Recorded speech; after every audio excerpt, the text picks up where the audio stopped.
Welcome back to my writer's room, everyone. I am Matt Wallace, YouTube's resident angry writer, and welcome to day 12 of Hamshackle's Hangry Holiday Advent Vlog. And if you're wondering how it can only be day 12 of the Advent Vlog when it is in fact the 19th or 18th of December, it's because I don't work weekends. Even as a vlogger, I refuse. I patently refuse. My weekends are sacred to me, especially around the holidays, when things get really hectic. And I had a good weekend. How was your weekend? It's Monday. You've rebooted. You have another chance to do it again, better, stronger, faster than you did last week, especially during this Yuletide season. I hope you're taking advantage of it. My weekend was pretty badass. Saw The Last Jedi twice. Saw it once at a midnight showing with my wife when it opened up. Thursday night. Saw it again Saturday night. My wife and I went with our very good friends Edward Earl Newton and Jessica McCabe, who do the How to ADHD channel here on YouTube. Go check that out if you haven't yet. They do some important work over there. I'm very proud of them. Went and saw it again.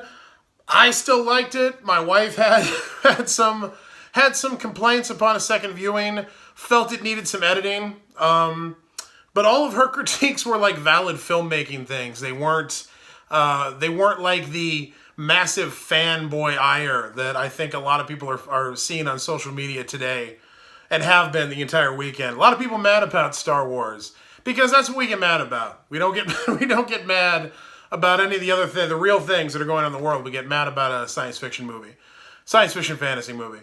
That's just the nature of Americans, especially, I think. But if you are mad about Star Wars, I understand. I've had things from my childhood played around with in latter versions that I didn't care for, but I did this thing where I got over it and just went on living my life and didn't go into people's social media feeds to argue with them just because they happened to like the thing. See, that's the thing. If you want to not like The Last Jedi, go right on ahead not liking The Last Jedi. When you find yourself like going into other people's mentions on Twitter or commenting on their Facebook feeds where they're just expressing this pure joy in a thing they really enjoyed. If you find yourself doing that to tell them they're wrong and that it was terrible, that's when you're an asshole. That's the thing. Not liking The Last Jedi doesn't make you an asshole. Trying to screw with people's joy in The Last Jedi, that does make you an asshole. Just empirically, that's the thing. You can rationalize it any way you want to. But every expression on social media is not an invitation to debate. No one owes you a conversation. So that's the cutoff, and that's my advice to you as someone who did not like you being someone who did not like Star Wars. I enjoyed Star Wars, but if you didn't like it, that's fine. Stay on this side of the line where you're not fucking with other people. That's the best wisdom I can impart to you. Works the same for people who enjoyed the movie. Like, don't go argue with people who didn't like it in their feeds and on their pages and shit. Like, let them have it. Everybody just mind your own damn business. That's so hard for us to do as people. You know, someone has an opinion somewhere. We have to go find them and argue with them. Have a little Yuletide spirit. It's an Advent vlog. I'm in a Santa hat, for God's sakes. Let's have a little holiday spirit among fandom. Remember that fan is the key word there. Anyway, so that's Star Wars during the holiday season. In addition to that, my mother came down from Phoenix on Saturday. We went Christmas shopping together. Got stuff for my wife and for the family, and shopped for my nieces and nephews. And that was very like maximum Yuletide right there, and I enjoyed that. You know, family, kith and kin, gift giving. On a reasonable monetary level because nobody has any money right now.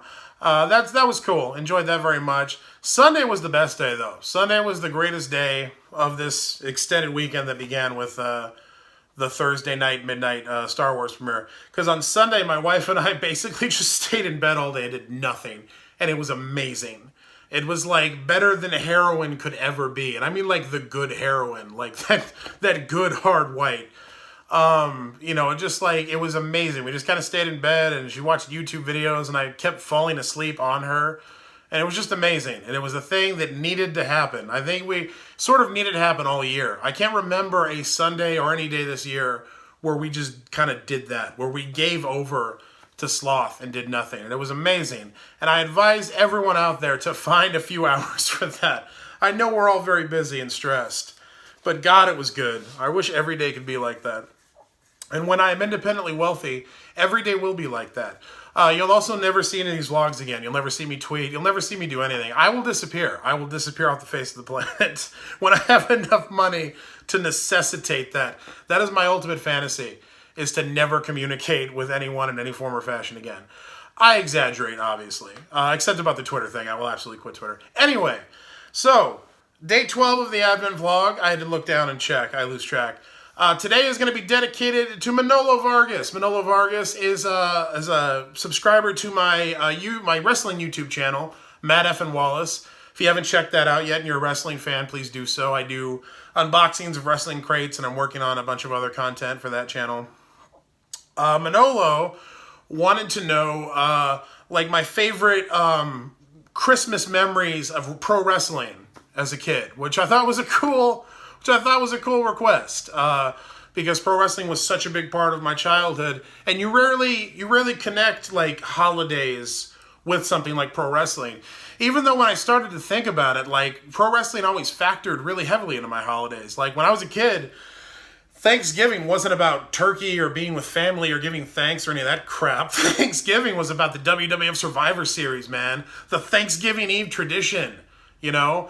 Single elimination, last person standing matches. Like that was a huge deal around Thanksgiving time.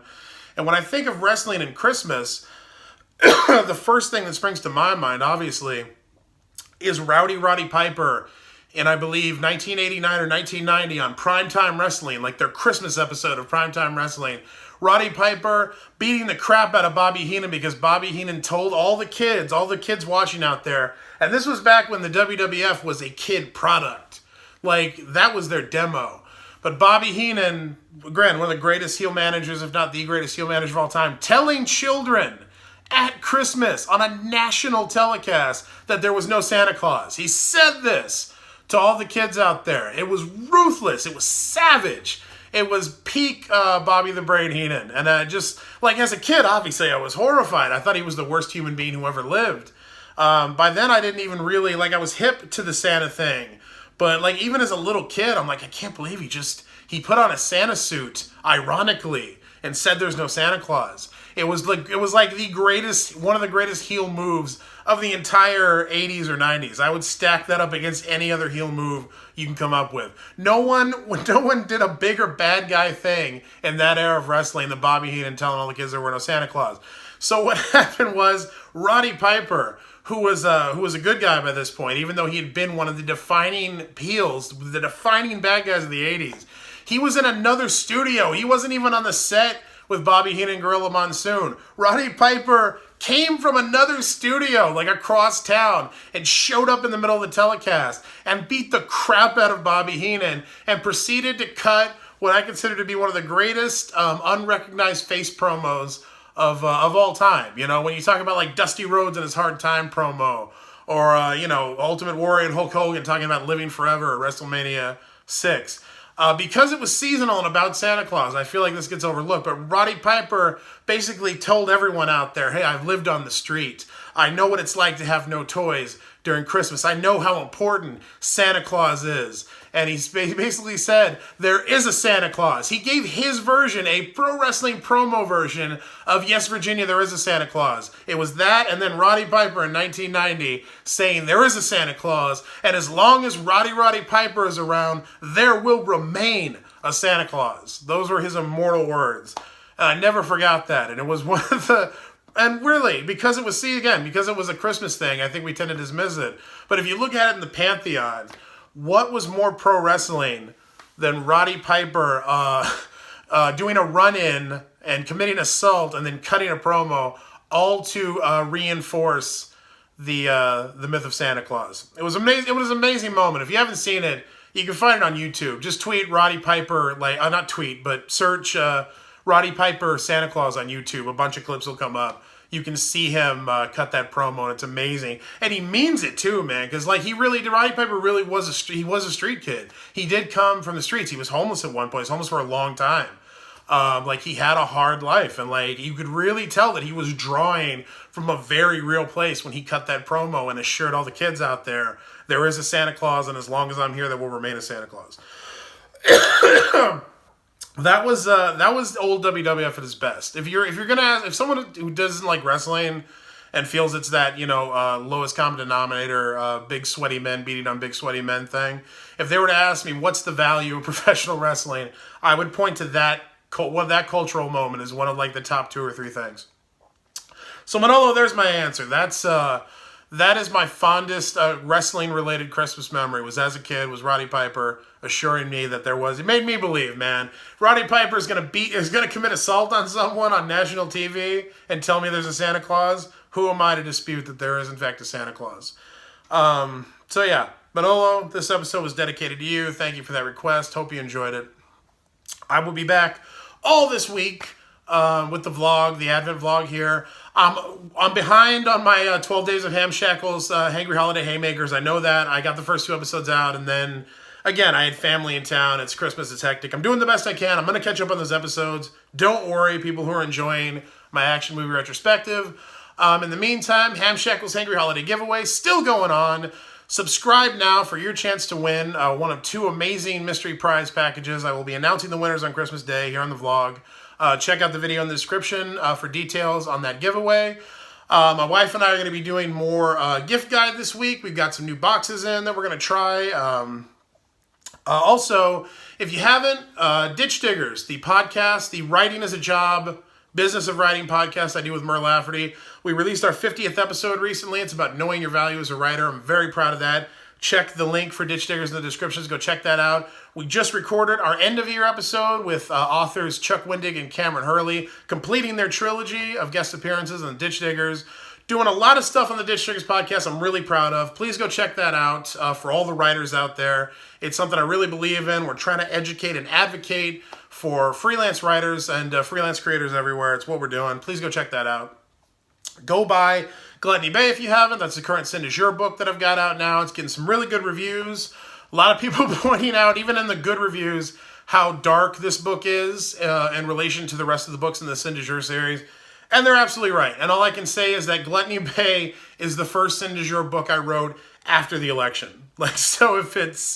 So if it goes dark, man, you can figure out why based on that information. But please go pick that up. It's my personal favorite book in the series, Gluttony Bay is. So if you're not a Sin du Jour fan, please give the series a try, catch up on that. If you are, Gluttony Bay's out right now. I'm very proud of it. My favorite book in the series. The final book comes out next year, Taste of Wrath. I'm wrapping up Sin du Jour, moving on to other things, wrapping it up in epic fashion next year with Taste of Wrath, the final book in the Sin du Jour series. You want to be caught up for that. Taste of Wrath comes out in April. Gluttony Bay's out now. Buying my books, buying any author's books is the best gift you can give an author at Christmas. Any freelance creator, buying their stuff, best gift you can give them. If you can't spend the money, a review, saying kind words on social media, letting them know that you like their stuff. Second best gift, so go in that order. Anyway, this is Monday. I will be back Tuesday with more Advent vlog. Hit the comments, let me know what you want to talk about. I'll dedicate an episode to you. Please like, share, subscribe. I am Matt Wallace, and I'll see you tomorrow.